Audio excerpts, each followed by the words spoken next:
essa partida. O pessoal tá falando aqui do Carrascal, daqui a pouco a gente fala dele, talvez o pontinho fora da curva. Melhorou no segundo tempo. Deu uma melhoradinha assim no segundo tempo. O problema é que o lance marca, né?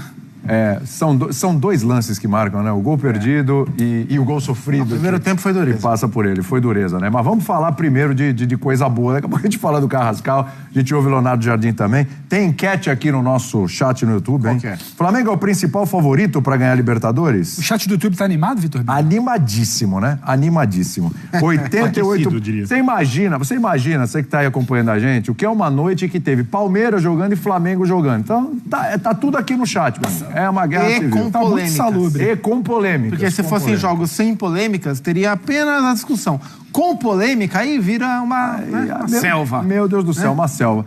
Mas não teve polêmica no jogo, não, Zupa, na atuação do Flamengo, né? Não, bem demais, não né? Não teve, não. Uma ótima noite a todos e ao Fã de Esporte. Foi uma atuação muito... Até teve uma discussãozinha, né? Um lance checado pelo VAR no terceiro gol do Flamengo. No terceiro gol do Flamengo. Segundo gol do fim do primeiro tempo. O toque, a possível falta do Paquetá. Mas dentro do que foi o jogo, essa discussão, ela vira poeira, vira nada, porque a atuação do Flamengo foi muito boa, em que pese a diferença de nível do adversário do Flamengo de domingo para hoje, Fluminense pro DIM, pro Independiente Medellín, mas o que me chamou a atenção, e eu acho que pode ser um traço, e eu imagino que seja um traço que o Leonardo Jardim vem querendo que esse Flamengo tenha cada vez mais firme, foi um começo muito forte, um começo muito intenso. Não por acaso o Flamengo abriu o placar cedo, né? E para um time com as características do Flamengo, abrir o placar cedo faz muita diferença, como por exemplo faz também para o Palmeiras, e a gente vai entrar nesse papo já, e quando o Palmeiras não consegue, como foi hoje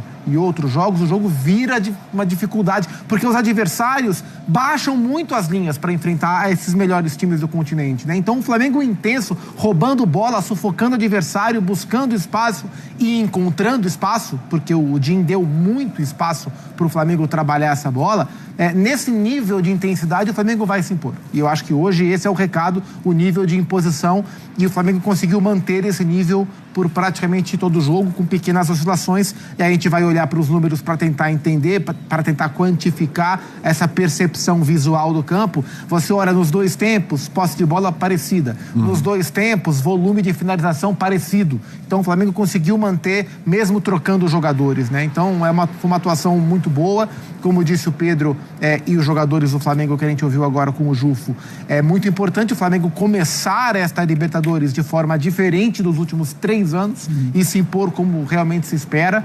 Então é uma sequência do jogo do Santos para cá, de claro crescimento desse trabalho, e quando a gente vê o crescimento, é o crescimento coletivo que impacta no individual, é o crescimento individual que possibilita uma melhora coletiva também. A gente vai falar do Paquetá, do Bruno Henrique, do Arrascaeta, mas eu queria falar de um jogador silencioso que vem jogando bem sempre que chamado, o Everton Araújo. Jogador que vem entregando muito bem na função de meio campo.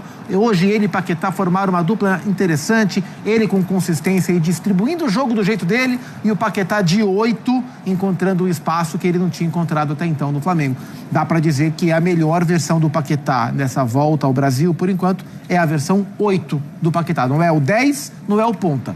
É o 8, que hoje foi muito bem. Você lembrou bem do Everton Araújo. Eu queria lembrar outro nome aqui que foi muito bem, principalmente na primeira etapa, Eugênio. Samuel Lino, né? Sim. Tá voltando a produzir bem, não só nesse jogo, já tinha ido bem no anterior também, né? Tudo bem? Tudo bem, boa noite, William, companheiros, fãs de esportes. Sim, e muito dialogando com o jogador citado agora aqui, pelo Zupac, com o Paquetá. Sim. Eles estão trocando muito, os dois. Oi? Movimentando muito. Estão movimentando, mas eles estão se procurando, sabe? Tanto que o lance do gol perdido pelo Carrascal logo com 3 minutos é uma bola metida pelo Paquetá pro Lino, que vai no fundo e cruza, e o Carrascal não consegue fazer o gol quase que debaixo da trave ali. E em várias outras jogadas ao longo da partida, é o Paquetá que joga como 8, disse aqui, né, muito bem o Zupac, um pouco mais pela esquerda, e pela esquerda ele está mais próximo do Samuel Lino, e ele vai levantar a cabeça, e o Lino foi opção e teve bom rendimento quando a bola bateu no pé dele. Aliás, o Lino fez um lindo cruzamento pro gol de peito do Pedro contra o Fluminense no domingo. Então é um jogador que vai ganhando confiança também, sabe, me parece uma coisa muito natural, as coisas estão indo para o lugar, sem muita novidade, E eu acho que iriam também com o Felipe Luiz, tá? É um início de ano tumultuado, porque o Flamengo jogou até o final, teve a situação da renovação de contrato, aquelas finais logo no início da temporada, quando o time não estava pronto ainda. Naturalmente, as coisas iriam para o lugar no Flamengo. Estão indo, porque não tem grandes novidades. Tem o Paquetá jogando mais recuado, que é uma necessidade de achar um lugar para ele no time, que mais à frente ele não estava conseguindo render. Então traz para cá, mas ali tem uma outra questão. E o Jorginho? Quando tiver Jorginho. O Saúl hoje voltou, ficou no banco. Então, assim, é uma disputa, se ele estava disputando espaço ali na frente, batendo um pouco com a Arrascaeta, aqui vai ter uma bateção de cabeça com o Jorginho. Mas, se ele continuar jogando bem como jogou nessas 2 partidas especificamente, eu acho que ele tem bola para continuar. E, pensando em Paquetá, além de Flamengo, tem a Copa do Mundo. Muito. E ele mostrando, para uma Copa do Mundo, é sempre importante o jogador possibilitar ao técnico alternâncias. Então, o jogador que é polivalente em seleção, para um tiro curto de um torneio de 1 mês, um pouco mais do que isso, 8 jogos, esse cara eu posso contar com ele como segundo volante aqui, eu posso contar com ele jogando aberto pela direita, eu posso contar com ele por dentro. Ele dá alternativas, isso é muito importante, especialmente em torneios curtos. Olha que curioso, né? Dá para dizer que depois da data FIFA, a última, talvez o grande concorrente do Paquetá seja o Danilo, né? Nesse crescimento. A não ser que o Ancelotti abra a mão de um atacante. Os 2 marcaram nessa rodada. Sim. E dentro dessa ideia que o Eugênio traz da versatilidade, o Danilo é um volante que virou um meia que pisa a área, e o Paquetá é um cara de frente que vem jogando bem como um segundo volante. Os 2 têm entregado diferentes facetas por técnico. É que o Ancelotti vinha usando o Paquetá como quase um atacante, jogando avançado por dentro. Então ele não estava, em princípio, na disputa dos volantes ali. Sim. E agora, de repente, ele sinaliza que, pode ser que eu me encaixe ali bem. Mas agora não dá mais para testar na seleção brasileira. Acabou. Agora já é a convocação final. Ele leva ou não leva. Então tem todas essas questões aí pra gente desenvolver. Acho que o Flamengo acabou virando em algum momento um treino de luxo. E é aquela situação de Libertadores. Você esperava do Flamengo fazer uma fase de grupos tranquila há quanto tempo? Sim. Desde 2022. E, enfim, ele parece começar uma fase de grupos tranquila. Isso acaba tendo como consequência, vai começar uma Copa do Brasil mais tranquilo, vai dar uma sequência no Campeonato Brasileiro, onde ele vem crescendo mais tranquilo, porque é naturalmente o rio correndo para o mar. O Flamengo vai encontrando ao longo da temporada a sua melhor versão, com todas as possibilidades que tem, e com o treinador que está ali, low profile, só fazendo o trabalhinho dele básico. Bonito, hein? O rio correndo para o mar. Vitor Birner, foi bem o Paquetá, foi bem o Arrasca, foi bem o Bruno Henrique, foi bem o Samuel Lino, foi bem o Pedro quando entrou. O que dá para destacar? Por você que olha assim e fala assim, o Arrascaeta foi o hero of the match, como você gosta. Mas foi ele mesmo para você? Tudo bem, William? Boa noite a você, o Calçade, Eugênio, Zupac, Pedro, as fãs do esporte. Ou Paquetá. Porque, como vocês falaram, eles trocam muito. E uma coisa que a gente fica procurando muitas vezes o destaque da partida, o herói do jogo. Eu acho que a construção do Flamengo, ela continua com um pouco de diferença, mas com uma ideia, quando a gente vai no cerne da ideia, igual a do ano passado. Não precisa ter o destaque do jogo, né? O Flamengo tem muitos jogadores acima da média do futebol brasileiro e sul-americano. É redundante, eu só acrescento a América do Sul para destacar mesmo, porque se já está acima da média do futebol brasileiro, hoje já está naturalmente acima da média do futebol sul-americano. E um time bem treinado, consistente e a fim de jogar de fato, não é o Flamengo que pegou o Bragantino, não é o Flamengo que tomou bronca do Danilo, que falou depois daquele jogo que o time já tinha entrado para não competir algumas vezes. Esse Flamengo que entra para competir bem treinado, ele vai ter os seus destaques mudando de jogo para jogo. O Arrascaeta será destaque mais vezes na temporada. O Paquetá também será destaque mais vezes na temporada. O Samuel Lino será destaque algumas vezes, e outros jogadores assim também, como o Bruno, como o Pedro foi no final de semana. Então eu vou muito na linha do que disse o Eugênio. É como essa coisa naturalmente começar a se encaminhar para aquilo que é muito óbvio, que é um Flamengo forte, competitivo, favorito, um dos favoritos para ganhar a competição. mas ainda com uma margem, essa para mim é a grande notícia para o flamenguista, uma margem bem grande de desenvolvimento da equipe, de potencial, de ser mais forte defensivamente, ter mais opções ofensivas, e talvez porque o Leonardo Jardim nunca teve um elenco tão superior aos outros em nenhum lugar que trabalhou, com mais capacidade de construção com bola do que normalmente as equipes dele mostraram quando foram fortes e competitivas. E talvez esse teto passa muito também, né, o Calçade? Porque, vamos pensar aí, já lembrou aqui o Eugênio, tem o Jorginho para voltar, tem o Pulgar para voltar, aí tem o Saúl que voltou ao banco de reserva, finalmente, né, o Saúl voltando aí para o time do Flamengo, que também é uma possibilidade, embora a competição aumentou naquela região, mas tá ótimo pro Flamengo. E agora chegou o Paquetá jogando na função do Saúl, né? Exatamente. Virou mais um concorrente. Então, para mim a grande questão. Mas é uma competição maravilhosa. Só uma tá questão. Ótimo pro treinador. Não vai ter. Mas vamos supor que você tem no final de semana um jogo pro Flamengo decisivo. Você mexe com os volantes? Depende da condição física.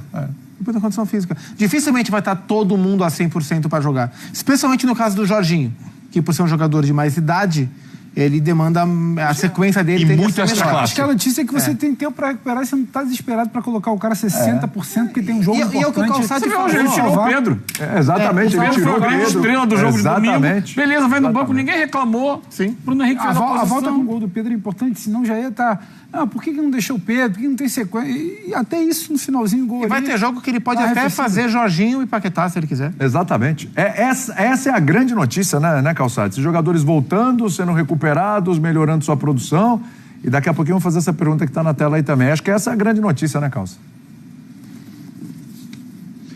Eu tenho dificuldade de dizer, o time ideal é esse daqui. É claro que tem... Você quer um primeiro volante que... mais pegada, o cara que marque melhor, você tem o Pulgar. Você quer deixar esse primeiro volante fora, quer ir com 2 desses jogadores que a gente citou, é um outro tipo de meio de campo. Mas o que o Leonardo Jardim tem que fazer, no meu entendimento, é potencializar, dar maior capacidade de competição a esses jogadores que a gente citou, todos eles. Então, qualquer jogador, quando entrar em campo, para aqueles 90 minutos, que são os minutos mais importantes da carreira dele no momento que ele entra em campo. Não tem que pensar noutra coisa. Então, ali o Leonardo Jardim tem que, o escolhido, tirar o máximo dele. Seja o Paquetá, o Jorginho, o Saúl, o Pulgar, o Everton Araújo, que o Zupa falou e eu concordo, é um jogador que, se não tivesse Flamengo esses problemas, né, nesse setor, era um menino que ia estar no fim da fila. E essa é a dificuldade do Flamengo hoje. Aquilo que é uma virtude, ter muito dinheiro para contratar, também coloca no fim da fila alguns garotos. Então não é fácil dar minutos a eles para que eles possam evoluir. E o Everton Araújo está aproveitando muito bem. É um jogador jovem, garoto, se você... 18 anos, 19, o cara que veio da base. O Everton Araújo é um pouquinho mais velho, mas é difícil ter espaço no Flamengo. Então tirar o máximo de quem estiver em campo. Esse é o ponto. O que não dá é para ver um Flamengo lento, mole, usando o banco de reservas, parece que está todo mundo de mal com a bola. Não. Entrou em campo o máximo. Deixe tudo dentro de campo. Por quê? Porque no jogo seguinte tem alguém que vai estar inteiro para jogar. E isso é o que tem de mais legal. Gente, os outros treinadores na América do Sul não têm essa possibilidade. No futebol brasileiro também não. Então o Flamengo pode variar, manter um nível muito alto, e aí o Leonardo Jardim pode ir lá naquele jogo lá na frente pensar, eu preciso ter determinada formação. Esta daqui para aquele jogo. Perfeito. Aí ele começa a trabalhar nos jogos que antecedem essa partida de forma diferente para levar o elenco que ele imagina para aquele confronto. E dá para fazer assim, dá para levar Brasileiro, Copa do Brasil, Libertadores da América, porque agora, para quem disputa a final, restam 11 jogos. 4 na fase de grupos. O objetivo do Flamengo, no meu entendimento, é terminar em primeiro lugar, sem vacilos. Já vai ter um jogo mais forte, mas uma coisa numa outra temperatura na Argentina, e tem que ir bem, mas tem que sair primeiro do grupo, com vantagem na pontuação, e aí jogar o mata-mata, se possível, dentro de casa. Gente, não dá para imaginar um outro caminho, uma outra trajetória para o Flamengo. Se ele é tudo isso que a gente diz, A gente tem que encontrar tudo isso dentro de campo também, com máximo empenho, máximo. Não dá para negociar. E aí, quando o Flamengo se empenha, o Flamengo luta com a qualidade que tem, fica difícil para todos os adversários. E hoje a gente viu um time que tinha um gatilho. O portador da bola tinha sempre um movimento de infiltração. Isso é bem legal. Isso é fundamental. Porque quando você pega uma linha de 5 e todo mundo ali meio paradão, você não entra. E o Flamengo entrou várias vezes. Isso é bem bacana. Eu acho que isso a gente vai ver o Leonardo Jardim desenvolver. Mas vem muito jogo ainda. Para chegar à final, restam 11. Não só para o Flamengo, mas para todos os outros brasileiros que disputam a Libertadores da América. Outra notícia legal é Paquetá e Arrascaeta juntos, né? O Paquetá e Arrascaeta, inclusive, quando a gente ficava pensando em como se usaria, era uma fase com o Felipe que ele vinha de beirada e muita gente imaginava ele como um ponta desse triângulo de meio, como um camisa 10. O Paco falou ele é um 8, ele diria até que ele é um 7,5, porque... Eu imaginava ele no Gerson aberto na direita. Não, mas por dentro. Não, mas eu não imaginava o Paquetá porque eu não imaginava o Paquetá aberto pela direita, porque não é nem onde ele se sente mais confortável, nem onde ele vinha sendo utilizado. Não, calma que eu vou explicar. Ele ali, aberto, o Arrascaeta por dentro, aí quando não tinha o Arrascaeta, aquela coisa, quando não tinha o Arrascaeta, a gente já imaginava o Paquetá por ali. E seria um ou outro, porque o que vinha acontecendo atrás, que era Pulgar e Jorginho, estava equilibrado. Só que o Pulgar se machuca, o Jorginho se machuca, o Everton Araújo bem. E eu não acho que é problema, porque você não tem o Pulgar e tem o Everton Araújo, ele não é para isso. Você não tem o Jorginho e tem o Paquetá poder fazer o segundo homem, que não necessariamente está alinhado, mas é um 7,5, porque eu acho que ele não é nem 5 e nem 10. Ele acaba pegando um pouco mais para a esquerda e nem tanto na altura da Arrascaeta, que hoje inclusive era o homem mais à frente, não era nem o Bruno, muitas vezes era ele, e nem como 5. Ele está ali no intermediário, jogando muito pela esquerda. Então, eu acho que você está... Eu só discordo um pouquinho com aquela coisa que... Eu não sei se seria natural com o Felipe Luiz por conta dessas mudanças. A mudança do Paquetá, para mim, é impactante. E ele jogando de frente, com toda a qualidade que ele tem, de achar espaço, de achar uma bola, de chegar para bater, é diferente dele jogando de lado. Ele tinha dificuldade quando ele vinha de lado. Ele não é exatamente um cara acostumado com isso. E o Lino, para mim, ele muda muito. Claro, quando ele tem um Paquetá por ali e quando ele deixa de ser aquele cara que ele precisa estar sempre começando o movimento de ataque com o pé na linha lateral. Ele não é mais esse cara se parar para jogar. Ele é um cara que está sempre por dentro. Olha se alguém passa, nesse caso do jogo Ayrton Lucas, olha se ele joga com o Paquetá. Por isso que ele chega muito mais perto da área para participar, como ele cruza da bola do Carrascal, do que exatamente quando ele vem lá da linha e não tem exatamente alguém para associar. Muda muita coisa para mim. Muita coisa assim, muito posicionamento. A associação do Paquetá com o Lino tem a ver com posicionamento. O Lino não colando nessa linha tem a ver com posicionamento. O Everton Araújo, aí é bom do jogador. Você não tem o Paquetá e tem o Everton para segurar as pontas. Não ter exatamente uma linha com dois caras alinhados de volante, o Paquetá um pouco mais à frente, o Everton um pouco mais para cá, já é uma mudança também, por necessidade de lesão. Eu acho que isso não é problema, porque antigamente o problema é que não tem uma outra opção, então você está esticando muita corda. É brasileiro, Libertadores, Copa do